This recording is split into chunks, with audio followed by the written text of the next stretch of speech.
for the next conversion problem that we have, I would like to think a little bit about how you space out your assignment, your problem on your paper. And this kind of looks like a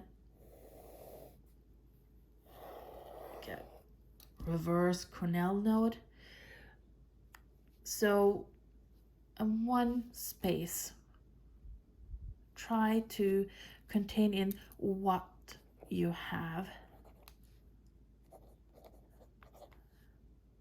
and another side what you want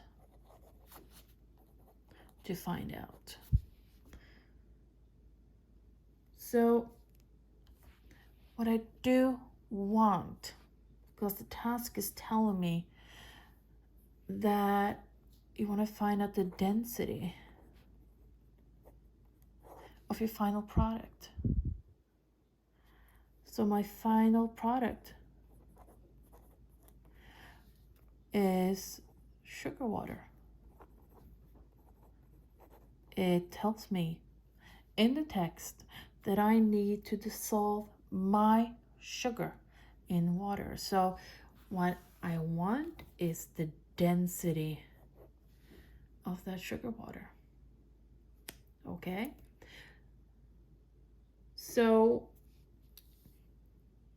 what I do have is the density of the sugar, which is 1.59 grams per milliliter. That's for sugar. And I have 1.00 grams per milliliter for water. And it does tell me that I have 60 grams of sugar. And it also tells me that I want the weight to be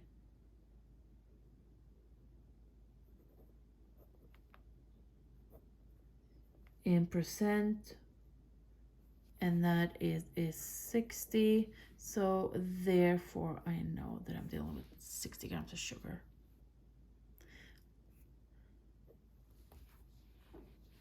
So then I can look at, what do I need? Comes under the what I want. Well, I need to find out the density of the whole product. So I need total weight and total mass. Sorry, volume.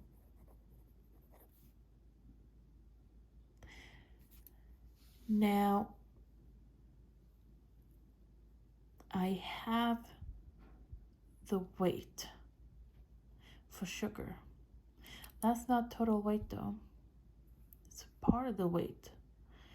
And since I know that we're dealing with percent here and percent weight of the sugar is 60%, well, then I know that the total weight is 100, and that is the same thing as saying as I have 40 grams of water. Now, to find total weight and total volume, I need to turn around these pieces of information that I already have. I have the density of sugar, water, the weight of sugar, and also the weight of water, which was just simply looking at what was said in the text about the weight being 60 of the 100%. So I can then just assume that I have 60 grams of sugar and then 40 grams of water. So I know already now total weight is 100 grams.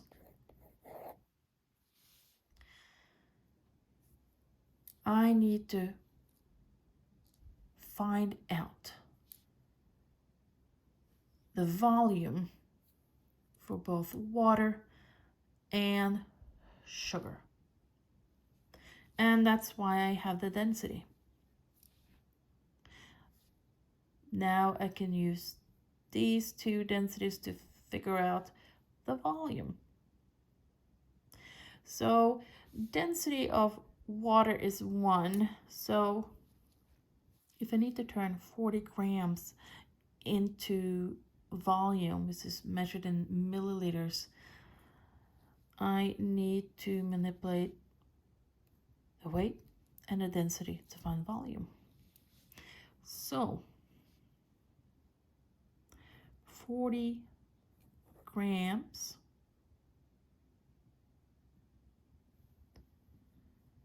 needs to become something milliliters. Looking at the units here, make sure that when you do this, you end up with the units that you're supposed to. If you have a unit that doesn't quite feel right and you look like it just does not make sense, if I'm gonna find out volume and I don't have an answer that is in milliliters, well then you have checked your answer and you know it's wrong and you have to go back and redo it. So always use your units throughout the whole assignment. This is where you can easily make a really big error. So use your units the whole way. So if I take 40 grams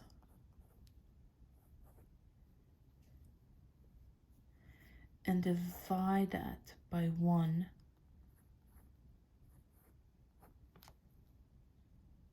gram per milliliter, which is the density,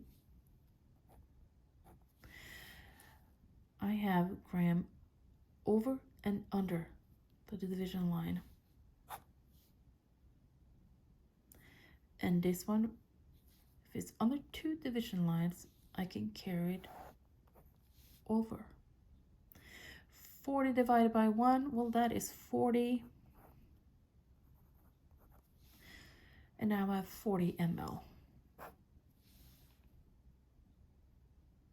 So now I know the volume of water. So 40 grams water is the same as 40 ml water, which makes sense because the density is 1. Now I need to know the volume of sugar, and that is going to be a different answer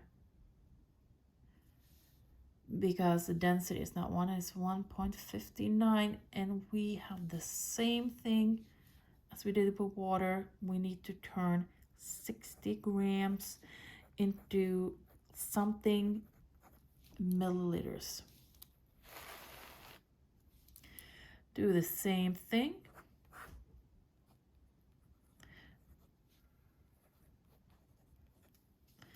And we should get an answer here in ml. Now I'm not giving you that answer right now because you should be able to figure this out yourself. And let's just see, we have the total weight here.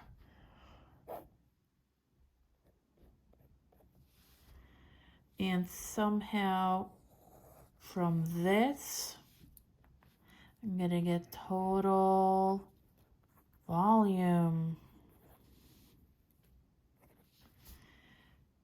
And I know the new density which is what I want. It's total weight divided by total volume.